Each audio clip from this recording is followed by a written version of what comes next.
Hey, everybody. Welcome to Thursday's Clear Path Leadercast. Glad you guys could join us here today. Quick couple of notes to get set up as people are joining into the feed. One, certainly open to having any comments you leave during the course of our the training today. I'll see any comments you leave on Facebook or YouTube. I will, if you turned on StreamYard for those, I'll actually be able to see your name. If not, I'll still see the question, just can't answer your name or can't address you by name. So please jump into those comments with any questions or thoughts you have as we go through the Leadercast today.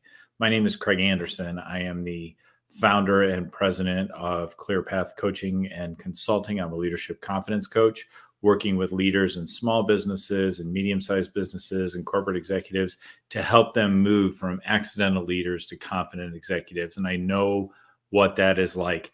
I am a person who graduated from college with an English degree and years later found themselves as a senior executive in Fortune 500 companies, dealing with a lot of the challenges of not having an extensive business background, only knowing what I'd learned over time, dealing with a lot of things like imposter syndrome and wondering what I was doing sitting at the table across from a bunch of Harvard MBAs. And what I really work with leaders on is helping them to build the confidence in their leadership, to know what they know, to help find the things inside that make them a strong and confident leader. So let's talk today about a topic that I think is very important for leaders, especially if you're scaling your company and building a leadership team around you, if you inherit a leadership team in a new role, or even if you've had a leadership team. We talked last time about the importance of putting together an effective leadership team, building it intentionally, getting the right people in the right seats. Once we have that, that's great. The next piece that we really need to be thinking about, though, is how do we build leadership team trust? And it seems like, well, innately, we should trust each other. We're all on a same team working to the same goal. And you'd like to think that's the case, but a lot of times it is far from the case that the leadership team is built and based on trust. And it's an important thing to build. If you've done any research into the value of trust on a leadership team, it really shows you that it reduces stress. It keeps that team aligned and moves that team forward. And, I've been in situations where kind of I'm leading a business, but part of a broader leadership teams in a company. And it's really hard and it's really a struggle to build that trust when people have different incentives or cross purposes or anything else. And if the senior leaders above them haven't built that trust into it and haven't demonstrated that trust, the business is going to suffer. So, what I want to talk about today is a couple things around what we're really talking about when we talk about leadership team trust, what it looks like, what the things are we do that we think build trust that actually don't build trust, and then 5 things that I think you should implement in your business to help build trust on your leadership team. Because once we have trust built at the leadership team level, that trust will cascade down through the organization because they will see that the team trusts each other, which will urge them to trust each other across their different lines of the organization. And what we found is that high trust organizations with a high level of trust have 74% less stress, 50% higher productivity, and 76% more employee engagement. So these are really benefits that can translate into bottom line revenue for the business, more success for owners, executives, and the employees. So it's a really crucial piece. So let's talk about, there was some work done in Harvard Business Review by a researcher, Amy Jen Sue. And she really pointed out, I think, an important thing to think about when we're thinking about leadership team trust of what it really is, because trust can be kind of an amorphous thing to define. It's kind of difficult to say this is why I do or don't trust people. It can be kind of a gut feeling.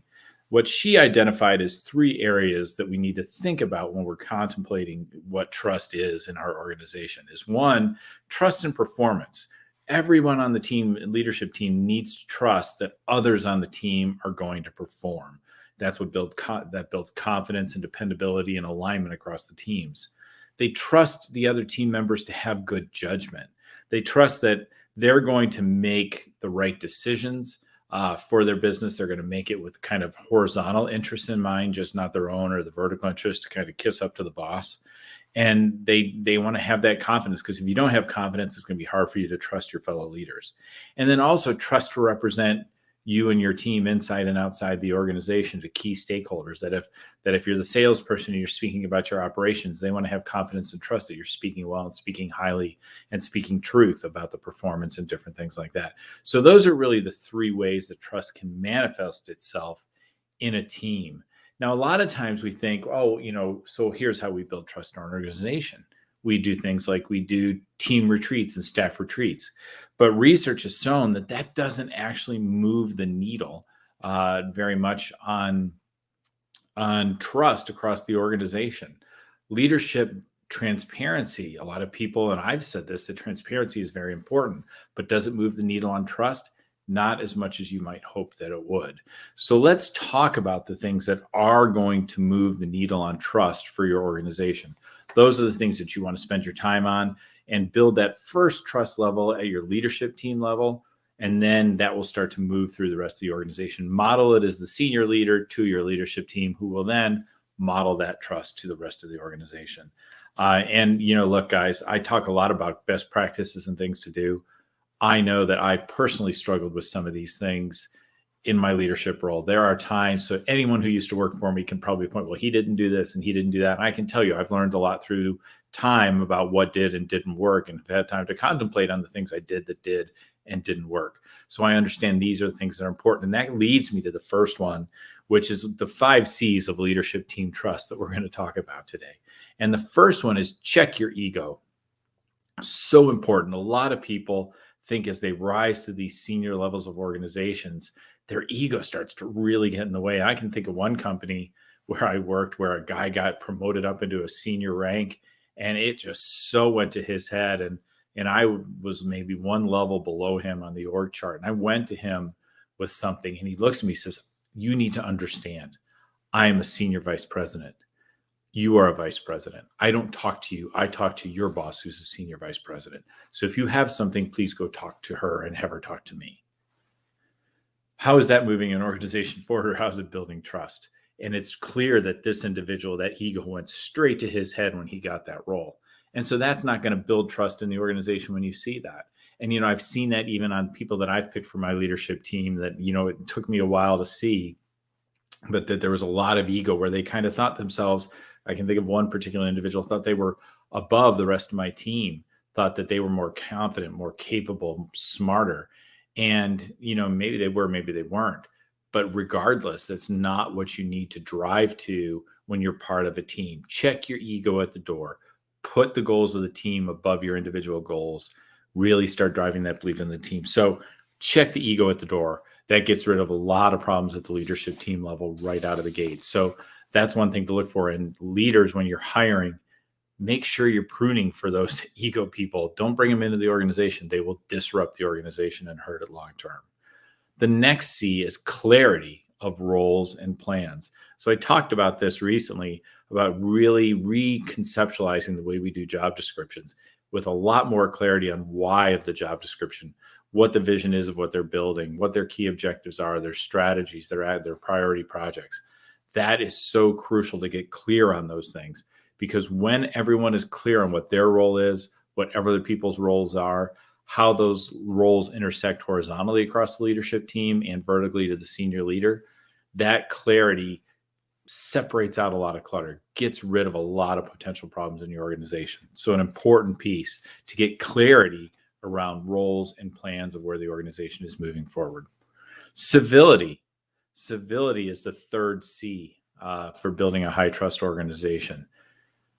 There's nothing wrong with conflict, and I am the most conflict averse person you will know.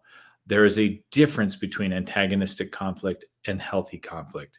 And we want to encourage on our leadership teams and in our organizations the kind of healthy conflict. Now, we don't always need to agree. We don't always need to be 100% in agreement on things. And we should have healthy disagreement. We should have respectful disagreement where we push back on other people's ideas, really kind of push in to try and figure out what's going on. What we don't want is stupid, disrespectful disagreement where we tell people they're stupid. We tell people that their ideas are stupid, right? And undermine them. We want to have civility and healthy disagreement on our teams, because that's how we're going to make progress. That tension kept in a positive way is what's going to drive our organization forward. And what we don't want to do is avoid that disagreement and avoid the positive conflict, because then what happens is you have the meetings after the meetings where everybody dissects what just went on. No good, no bueno. We don't want to have that going on. So civility, bring your respect to the meeting, work with each other in respect, have those healthy disagreements. The next one is communication. Such an important piece. We have to have clear communication and clear lines of communication. You want to have people talking to each other. I'm not advocating for 1,000 meetings a week. What I am advocating for is open lines of communication. If that requires you to have dedicated time to get things done, great. If you can do it just through hallway chats and pop indoor meetings, all the better. But we want to really strive to have effective communication going on our teams, between our teams. It's such an important piece and such an important role to play. I tried to kind of physically embody this in my last business, where we put the leadership team's offices in the middle of the facility.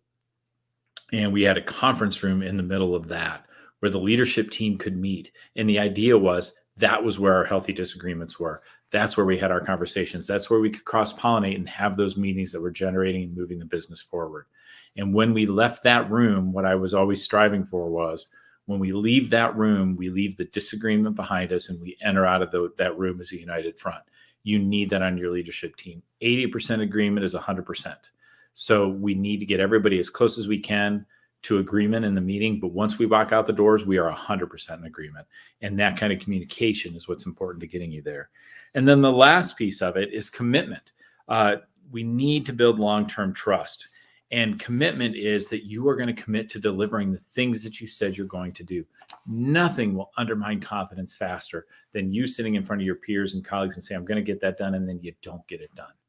It is such a crucial and devastating thing when it goes wrong, because that people will lose trust in members of their leadership team when they don't deliver. That doesn't mean you're going to have misses. It doesn't mean you're not going to make mistakes. But are you communicating those? Are you giving people a heads up? Or are you dropping bombs when people aren't ready for them, aren't even aware those things are going to come up? So that's what's so important, is to get into that habit of commitment. Do the things that you say you're going to do. And that sounds so simple, but really think through the things you're committing to, understand and communicate how you're progressing on those things. And that's a whole lot of what I do with my clients when we work with leadership teams around building one-page plans, to build those pieces so we don't have surprises, so we have regular tracking in place. So those are the key 5 C's to building leadership team trust. 1, check your ego. 2, have clarity around roles and plans. 3, civility. 4, and civility meaning that healthy disagreement. Communication between the teams and meeting your commitments. So those are the things that are really important. So that's all that we've got going on to help build a more high trust organization, starting with your leadership team trusting each other, moving throughout the organization. So we start to see that percolate through the whole organization. So your organization can be more productive.